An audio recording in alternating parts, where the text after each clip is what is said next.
রে তুই স্কুলে গেলি না? স্কুলে যাই কি করুম ভাই, আমরা কি মুক্তিযুদ্ধের সন্তান? আমরা লেখাপড়া করে ঠিক থাকি এবং আমরা কিছু আছে। ছোট ভাইটা যে কই গেল, কোনো খবরও নাই। স্কুলেও যায় না, কোনো কিছুই করে না। কই গেল?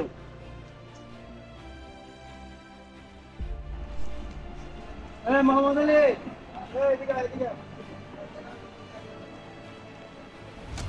কুকুর বান্ডা দেখছ কই গেল? হ্যাঁ, স্কুলেও যায় না, কিছু না, কি করে? আরে তো দেখছি না, ও এই জায়গার মধ্যে বয়া রয়েছে। হ্যাঁ, বের হইছে না, হ্যাঁ। এরকে পিটা দিন।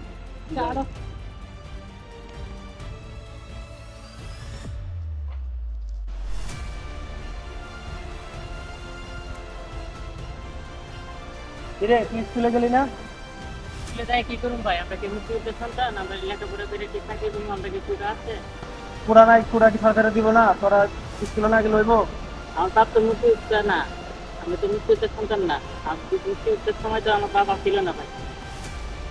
তো ঠিক আছে, লেগে গেলে লেখাপড়া করা লাগবে না? আমরা তো মানুষ হইতেই হবে। লেখাপড়া তো করুন লাগবে। ভাই আমরা লেখাপড়া করে কোনো লাভ নাই ভাই, আমরা তো আর পুরা নাই। আর আমার বাপে তো আর মুক্তিযুদ্ধ করে নাই, মুক্তিযুদ্ধ তো আর করে নাই। কোঠার কারণে কুরবানের মতো হাজারো ছেলে মেয়ে আজ লেখাপড়া ছেড়ে দিচ্ছে।